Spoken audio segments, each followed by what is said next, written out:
अस्सलाम वालेकुम, यासीन आपके साथ हाजिर है इस मॉर्निंग ब्रीफिंग में। आज इस हफ्ते का थर्ड वर्किंग डे वेडनेसडे आज दिन है और डेट 21 अक्टूबर। बड़ी इम्पॉर्टेंट डेट है। मैंने आपको 2-3 दिन पहले भी जिक्र किया था कि आज पाकिस्तान की तारीख के लिए बहुत इम्पॉर्टेंट डेट है। पेरिस में फाइनेंशियल एक्शन टास्क फोर्स के हवाले से मीटिंग का जो 3 दिन का इनेकाद शुरू हो चुका है। आज 21 है और 22 एंड 23 यानी जुमे तक की मीटिंग चलेगी और इन 3 दिनों के अंदर पाकिस्तान के हवाले से एक बहुत बड़ा ऐलान होना है जिसकी पूरी पाकिस्तानी कौम मुंतज़िर है। पिछले 16 सितंबर को पाकिस्तान की जो जॉइंट सेशन इजलास हुआ था उसमें anti money laundering and terror financing के हवाले से एक बिल पास हुआ था जिसको बहुत ज़्यादा सराहा गया, खुश आइन करार दिया गया। इधर जो पैसिफिक एशिया पैसिफिक की जो एसोसिएशन है उसने भी पाकिस्तान की काविशों को सराहा और ये कहा जा रहा है कि अब जो पेरिस में जो इम्पोर्टेंट मीटिंग है FATF की, उसके अंदर पाकिस्तान का नाम जो पिछले काफ़ी अरसे से ग्रे लिस्ट में इंटैक्ट है, जिसकी वजह से पाकिस्तान की इकोनॉमिक एक्टिविटीज़ को भी डेंट लगा हुआ है, वो डेंट सही हो जाएगा इंशाअल्लाह। और ये उम्मीदें तमाम पाकिस्तानी कौम को है कि आज या कल या 23 अक्टूबर से पहले तक पाकिस्तान का नाम ग्रे लिस्ट से खारिज कर दिया जाएगा और उसके बाद पाकिस्तान एक गुड बुक में या पाकिस्तान ग्रीन लिस्ट में और अच्छे लफ्ज़ों में इस्तेमाल किया जाएगा पाकिस्तान का नाम। और पाकिस्तान के हर पासपोर्ट की जो तौकीर है, जो इज़्ज़त है, जो मान है, वो उसमें बहुत ज़्यादा इंशाल्लाह इजाफा होगा। तो बहरहाल इन 3 दिनों में तमाम पाकिस्तानी कौम की नज़रें FATF की मीटिंग पे लगी रहेंगी और हमारी ये दुआ रहेगी कि FATF से पाकिस्तान का नाम जल्द अज जल्द ग्रे लिस्ट से निकाल दिया जाए, क्योंकि इमरान खान साहब ने और हमारी जो अस्करी क़यादत है उसने बहुत ज़्यादा कोशिशें कर रखी हैं कि पाकिस्तान को टेरर फाइनेंसिंग, मनी लॉन्ड्रिंग, इन तमाम जो लफ्ज़ हैं, जो तमाम एक्टिविटीज़ जो लोग कर रहे हैं गैर कानूनी तरीके से, उसको ख़त्म किया जाए और पाकिस्तान जो है वो तरक्की के राहों पर गामज़न होता हुआ दिखाई दे। तो बहरहाल आज ये मीटिंग स्टार्ट हो गई है, इसको हम क्लोजली वॉच में रखेंगे। अच्छा, इसके अलावा जो पाकिस्तान स्टॉक की जो आप बात कर लेते हैं, आज भी माशाल्लाह से पाकिस्तानी स्टॉक तकरीबन 400 प्लस 450 पॉइंट्स प्लस में है और बहुत ज़्यादा लोगों को इस पे उम्मीद लाहक है कि लगी हुई है उम्मीदें कि FATF से पाकिस्तान का नाम निकल जाएगा। इसी वजह से आज स्टॉक में भी पॉजिटिव सेंटिमेंट्स पाए जा रहे हैं। अच्छा, इसके साथ ही आज सुबह हमारे पास मीडिया पे खबर आई कि जनाब कराची के गुलशन इकबाल के इलाके में एक धमाका हो गया और उसमें 4-5 लोग हलाक हो गए और तकरीबन 20 ज़ख्मी हैं। वो एक बिल्डिंग में अटैक हुआ है या कोई बॉम्ब ब्लास्ट हुआ है या कोई सिलेंडर फट गया है या क्या हुआ, व्हाटएवर, इसकी डिटेल अभी आएगी तो पता चलेगा। लेकिन हम जैसे मैंने पहले भी अक्सर जिक्र करता रहता हूँ कि पाकिस्तानी जो इदारे हैं उनको बहुत ज़्यादा स्ट्रॉन्ग होने की ज़रूरत है। ख़ास तौर पे हमारा जो SBCA है, सिंध बिल्डिंग कंट्रोल अथॉरिटी का जो इदारा है, वो इन तमाम मामलात को चेक एंड बैलेंस नहीं कर रहा है कि बिल्डिंग के अंदर जनरेटर रखे हुए हैं या चिलर रखे हुए हैं या कोई ऐसा एक्सप्लोजिव मटेरियल रखा हुआ है जो कि धमाके का बायस बन सकता है। तो SBCA जो कि बड़ा इंपॉर्टेंट एक इदारा है पाकिस्तान का और कराची का ख़ास तौर पे, बल्कि सिंध का ये इदारा है, इसको इन तमाम एक्टिविटीज़ को और बायलॉज को अडॉप्ट करते हुए तमाम बिल्डिंग की कंस्ट्रक्शन को अलाउ करना चाहिए। अदरवाइज़ इस किस्म के जो वाक़यात हैं हमारे सामने अक्सर पेश आते रहते हैं कि कहीं जनरेटर में धमाका हो गया, कहीं चिलर जो है वो फट गया है, सैकड़ों लोग जो है इसमें इफेक्टीज होते हैं, घरों से बेघर हो जाते हैं, उनके सर से छतें जो है वो छीन ली जाती हैं। तो ये बहुत सारे वाक़यात कराची में आए दिन ये नमूदार हो रहे हैं और सुनने में आते हैं। तो मेरी इस्तदा है सिंध बिल्डिंग कंट्रोल अथॉरिटी के इदारों से, इनके जो जितने भी अरकान हैं, काम करने वाले हैं, कि ये तमाम जो एक्टिविटीज़ हैं जो बिल्डिंग के अंदर हो रही हैं, इनसाइड हो रही हैं, उनको चेक किया जाए और कि बिल्डिंग की कंस्ट्रक्शन के बाद अब इनके जो बायलॉज बनाए जाते हैं उन लॉज के तहत बिल्डिंग कंस्ट्रक्शन करनी चाहिए, ताकि ये जितने भी ये वाक़यात हमारे सामने आ रहे हैं ये ना हो और एक आम इंसान की जो ज़िंदगी ज़ाया हो रही है वो ज़ाया ना हो। तो बहरहाल इसको मेरी ये इस्तदा है, ये गुजारिश है SBCA वालों से। अच्छा, इसके अलावा कुछ बात करते हैं अमेरिका की स्टॉक मार्केट के हवाले से। अमेरिका की जो हालात व वाक़यात हैं उसमें आपके सामने the time is ticking down है। 3 नवंबर को अमेरिका में इलेक्शन होने वाले हैं और उस इलेक्शन में जो बाइडन या ट्रम्प साहब मद्दे मुकाबिल हैं, और इसमें हमें ये चेक करना पड़ेगा कि 3 नवंबर के इंतखाबात से पहले पहले क्या स्टंट इस्तेमाल किए जाते हैं और क्या पॉइंट्स इस्तेमाल किए जाते हैं जिन बेसिस पे ट्रम्प साहब जीतेंगे या जो बाइडन जीतेंगे। अच्छा, अब ये पिछले 4-5 दिनों से हमारे पास ये जो डिटेल्स हमारे पास आ रही हैं, ख़ास तौर पे स्टिमुलस पैकेजेस के हवाले से और वैक्सीन की तैयारी के हवाले से, इस पे मार्केट बहुत ज़्यादा अप्स एंड डाउन्स का शिकार है। कुछ दिन पहले हमने ये सुना, ये खबरें हमारे पास सर्कुलेट होती रही कि जनाब जो बिलियंस ऑफ डॉलर के या ट्रिलियंस ऑफ डॉलर के स्टिमुलस पैकेजेस हैं वो 3 नवंबर से पहले नहीं दिए जाएंगे। लेकिन जैसे जैसे हमारे पास डिफरेंट खबरें ये कोरोना वायरस पेंडेमिक के फैलने की आती हैं, फिर जनाब ये खबरें आने शुरू हो जाती हैं कि नहीं, billions and trillions of dollar के दोबारा मुआशी पैकेजेस आम आदमी को दिए जाएंगे क्योंकि उसकी जो मुआशी ज़िंदगी है उसको काफ़ी प्रॉब्लम का वो शिकार है। तो बहरहाल इस हवाले से कभी खबर आती है कि नहीं दिया जाएगा, कभी खबर आती है कि मुआशी पैकेज अनाउंस कर दिया जाएगा। तो इसको हम ये कह सकते हैं कि ये एक इलेक्शन स्टंट के तौर पे इस्तेमाल हो रहा है, और दोनों जमातें, चाहे वो डेमोक्रेट हो या रिपब्लिकन हो, वो इस बात पे को यूज़ करने की कोशिश कर रही हैं कि जनाब अगर डेमोक्रेट कहते हैं कि देखिए हमारी काविशों की वजह से जो मुआशी पैकेज है वो उसकी मंजूरी हो गई है, तो उनको वोट ज़्यादा पड़ सकते हैं, उनको वोट ज़्यादा मिल सकते हैं, वो इलेक्शन में जीत सकते हैं। इसी तरीके से ट्रम्प साहब इस कोशिश में लगे हैं कि उनकी रिपब्लिकन जो हुकूमती इदारे हैं, हुकूमत है, वो कोशिशें करके ये मुआशी पैकेज दे दे ताकि उनको वोट मिल जाए और वो दोबारा ट्रम्प साहब जो है वो सदर बन जाए। तो ये एक इलेक्शन स्टंट के तौर पर इस मुआशी पैकेज को, जो ट्रिलियंस ऑफ डॉलर का तकरीबन 1.6 ट्रिलियन ऑफ डॉलर का इकोनॉमिक पैकेज है, ये दोनों जमातें अब इस कोशिश में लगी हैं कि वो नंबर स्कोरिंग कर लें, वो अपने ऊपर जो है वो सारा क्रेडिट ले लेंगे, जनाब हमारी वजह से, चाहे वो डेमोक्रेट हो या रिपब्लिकन हो, कि हमारी वजह से ये मुआशी पैकेज दिया गया और वो इसको इलेक्शन के लिए इस्तेमाल करें। तो बहरहाल इसको भी हम देखेंगे। लेकिन आज फिर हम देख रहे हैं कि मार्केट है प्लस में, प्लस माइनस पिछले 4-5 दिनों से इन्हीं बेसिस पे मार्केट चलती चली जा रही है। अच्छा, इसके साथ ही और जो इम्पोर्टेंट इवेंट आजकल चल रहे हैं वो अमेरिका में जो अर्निंग रिपोर्ट्स का सीजन है, अर्निंग का सीजन, कल हमारे पास नेटफ्लिक्स की रिपोर्ट थी। आज बड़ी इंपॉर्टेंट खबर है, टेस्ला जो कि दुनिया की सबसे फास्टेस्ट ग्रोइंग कंपनी बनती जा रही है, जो कि इलेक्ट्रिक गाड़ियां तैयार कर रही हैं और एलन मस्क इसके ओनर हैं।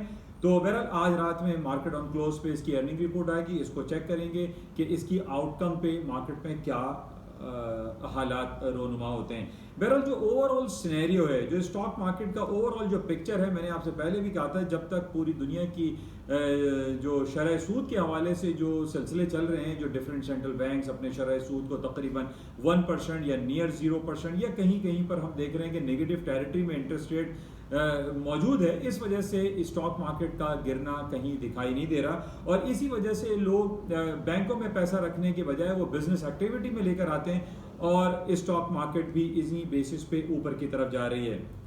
अच्छा, इसके अलावा जो हम सूरत हाल चाइना की जो रिपोर्ट्स हमारे पास आती रहती हैं, उसमें भी हमारे पास इंडस्ट्रियल प्रोडक्शन है, कैपेसिटी यूटिलाइजेशन है, इनकी रिपोर्ट्स बड़ी ज़बरदस्त आ रही हैं। इनमें कहीं हम ये नहीं देख रहे कि बहुत ज़्यादा डेंटिंग सिचुएशन हो कोरोना वायरस पेंडेमिक की वजह से कह लीजिए, या स्टिमुलस पैकेजेस के अभी अनाउंस ना होने के बेसिस पे हमारे पास जितनी भी रिपोर्ट्स आ रही हैं, इंडस्ट्रियल प्रोडक्शन है, कैपेसिटी यूटिलाइजेशन है, जीडीपी की रिपोर्ट है, वो बढ़ती चली जा रही हैं। इनमें सबसे मुंह बोलता सबूत हमारे पास एक आइटम है जिसको हम कॉपर कहते हैं। कॉपर 2 साल के हाईएस्ट लेवल पर चल रहा है। कॉपर है, निकल है, सोना, चांदी, पैलेडियम, प्लैटिनम, ये जितने भी प्रेशियस मेटल हैं या इंडस्ट्रियल जो कमोडिटी है या इंडस्ट्रियल मेटल हैं, इनको हम ये देख रहे हैं कि वो साल 2-2, 3-3 साल के हाईएस्ट लेवल पर चलते चले जा रहे हैं, या लाइफ टाइम हाई के करीब जो है ये सारे मेटल आइटम हैं। उसकी वजह सिर्फ और सिर्फ यही हम कह सकते हैं कि पूरी दुनिया का इंटरेस्ट रेट 0 पर है, 1 पर है या नेगेटिव टेरिटरी में है, बिजनेस एक्टिविटीज में इजाफा हो रहा है, इंडस्ट्रियल प्रोडक्शन में इजाफा हो रहा है, कैपेसिटी यूटिलाइजेशन में इजाफा हो रहा है, जिसकी वजह से मांग में इजाफा है। जब मांग में इजाफा होता है तो जाहिर है इन तमाम जितने भी मेटल आइटम है, gold, silver, copper, palladium, platinum, निकल या लेड है, ये तमाम की नीड जो है वो बढ़ जाती है। अच्छा, अब नीड बढ़ने की बात मैंने आपको पहले भी बताई थी कि जिस तरीके से हमारे पास दुनिया की 5 बड़ी फैंग ग्रुप जिसको हम कहते हैं Apple, Amazon, alphabet, Google, Netflix, Facebook, even के माइक्रोसॉफ्ट, इंटेल, आईबीएम, ये उतनी जाइंट कंपनीज हैं, टेस्ला, नेटफ्लिक्स, ये कंपनीज, इन कंपनीज में जो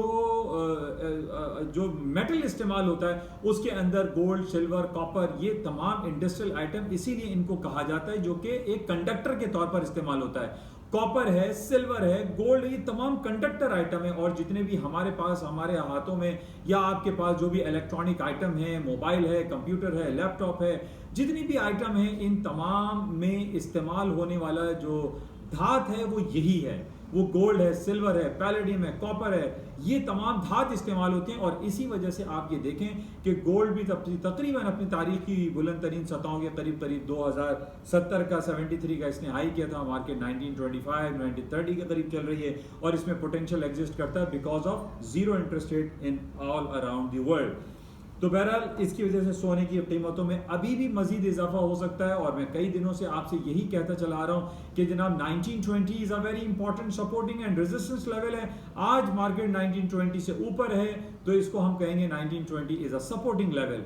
कल नीचे था तो हमने रेजिस्टेंस कहा, रेजिस्टेंस को उसने ब्रेक कर दिया और 1920 के ऊपर मार्केट चल रही है और इसके अंदर इतना पोटेंशियल एग्जिस्ट करता है कि यह मजीद ऊपर की तरफ चला जाएगा। अच्छा, इसके अलावा जो गोल्ड के ऊपर जाने की जो वजूहात हमारे सामने होती हैं उसको हम ये एक तो इंडस्ट्रियल नीड्स तो हैं ही। इसके अलावा जिस तरीके से हमारे पास आर्मीनिया एंड आज़रबाईजान है, इनमें खलफशार चल रही है, जंगी कैफियत रहती है। सऊदी अरब और यमन के दरमियान आपके सामने कैफियत है। और इसी तरीके से जो इसराइल और सीरिया, इन तमाम मामलात में जो गड़बड़ रहती है उससे सोने की कीमतों में इजाफा ही हम देखते हैं। तो बहरहाल ये इंपॉर्टेंट है। अच्छा, इसके साथ ही कल एक बड़ी इंपॉर्टेंट खबर चल रही थी। सऊदी अरब के मोहम्मद बिन सलमान, MBS जिनको कहा जाता है, जमाल ख्वाजगी, जो 2 साल पहले उनका मर्डर हुआ इस्तांबुल टर्की के सऊदी अरब के कौंसल खाने में, और उनके ऊपर बहुत बड़ा इल्ज़ाम लगाया जा रहा है। पिछले 2 साल से ये इन्वेस्टिगेशन हो रही है कि मोहम्मद बिन सलमान MBS इस तमाम मामलात के पीछे थे।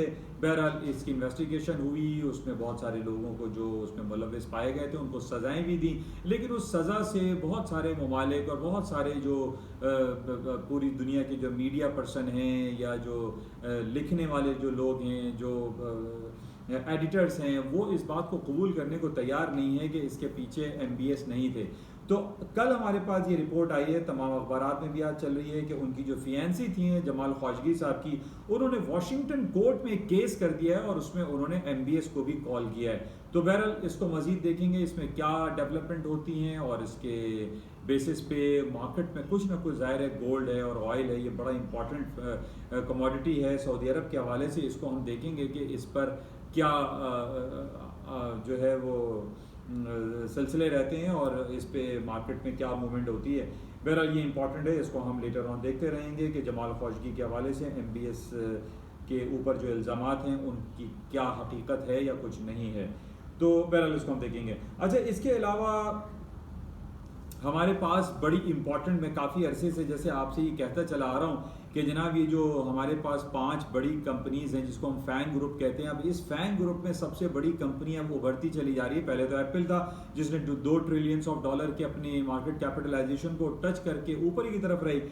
अब हमारे पास एक खबर आ रही है गूगल, अल्फ़ाबेट गूगल के ऊपर बहुत ज़बरदस्त पिछले 10-15 सालों में इतना बड़ा law suit, anti trust law suit create नहीं किया गया, पेश नहीं किया गया अमरीकी अदालतों में। अमरीकी अदालत में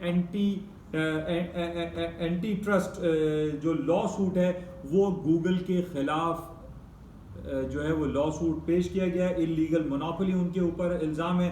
और मैंने आपसे पहले भी ये कहा था कि हमारे पास सिर्फ आजकल एक ही सर्च इंजन हम देख रहे होते हैं कि गूगल गूगल गूगल। हर आदमी कहता है कि आपको कुछ इल्म नहीं है तो गूगल कर लें, गूगल बता देगा। हालांकि हमें ये पता होना चाहिए कि दुनिया में तकरीबन 17 to 20 सर्च इंजन मौजूद हैं और उन सर्च इंजन में ही आप जरा सा कुछ टाइप करते हैं वो फौरन आपको उठा के दे देता है। तो बहरहाल ये इलीगल मोनोपोली का इल्ज़ाम गूगल, अल्फाबेट गूगल के ऊपर लगा है और इसका अब अमरीकी अदालतों में केस चलेगा और उसके ऊपर जो ये इतना बड़ा एक इल्ज़ाम लगाया गया है कि ऑनलाइन सर्च एडवर्टीजमेंट के हवाले से पूरी दुनिया के जितने बड़े बड़े इसके अलावा जो सर्च इंजन है उसके अंदर इश्तिहारात आते ही नहीं है। हमारे पास जो ऐड किसके ऊपर आ रहे हैं, गूगल गूगल। तो इसके ऊपर इलीगल मोनोपोली का एक इल्जाम लगाया गया है। ये बड़ा नेगेटिव हो सकता है इन लेटर ऑन कि अगर गूगल के ऊपर कोई लॉ सूट पास हो जाता है और इसके खिलाफ कोई अमल होता है तो ये अमेरिका की स्टॉक मार्केट के लिए और इवन के अल्फाबेट गूगल के शेयर्स के लिए बहुत ज़्यादा नेगेटिव हो जाएगा और मार्केटें फॉल डाउन का शिकार हो सकती हैं। लेकिन मैंने आपको पहले भी ये बताया था कि इससे पहले हमने देखा कि ट्रंप साहब ने ट्विटर के खिलाफ, फेसबुक के खिलाफ और दूसरी जो सोशल मीडिया है उनके खिलाफ एक्शन लेने की कोशिश की, लेकिन वो रिजेक्ट हो गई। इवन के हुआवी के हवाले से उन्होंने कोशिश की, टिकटॉक के हवाले से कोशिश की, वी चैट के हवाले से कोशिश की। अमरीकी सदर डोनाल्ड ट्रंप साहब ने ये तमाम कोशिश की है कि इन कंपनीज को बंद किया जाए जो कि बहुत सारे प्रॉब्लम क्रिएट कर रहे थे अमेरिका की इकोनॉमी के लिए। लेकिन अब हमारे पास ये जो खबर आ रही है कि जनाब गूगल के खिलाफ जो है अमेरिकी अदालतों में केस हो गया है, एंटी ट्रस्ट लॉ सूट पेश कर दिया गया है और उसके ऊपर इलीगल मोनोपोली का इल्ज़ाम लगाया गया है। तो आई पर्सनली फील कि इसका भी रिजल्ट कुछ मुख्तलिफ नहीं होगा। जिस तरीके से वी चैट, टिकटॉक, हुआवी और दूसरे फेसबुक और जनाब ट्विटर के खिलाफ जो केसेस हुए थे उनका भी कोई रिजल्ट नहीं निकला और वो तमाम लॉ सूट जो है वो रिजेक्ट कर दिए गए और वो तमाम कंपनीज आज भी प्रॉपर अंदाज में अपने कारोबारी सरगर्मियों को जारी रखे हुए हैं। तो आई पर्सनली फील कि ये गूगल अल्फाबेट जो कि एक बड़ी जायंट कंपनी है, टू बिग टू फेल कहा जाता है, तो इसके ऊपर भी कोई ऐसा नेगेटिव असर दिखाई नहीं देता कि because of these all companies में जो कुछ हुआ। बहरहाल इसके ऊपर जो भी डेवलपमेंट होगी देखेंगे कि क्या सिलसिले मार्केट में इसके हवाले से रहते हैं।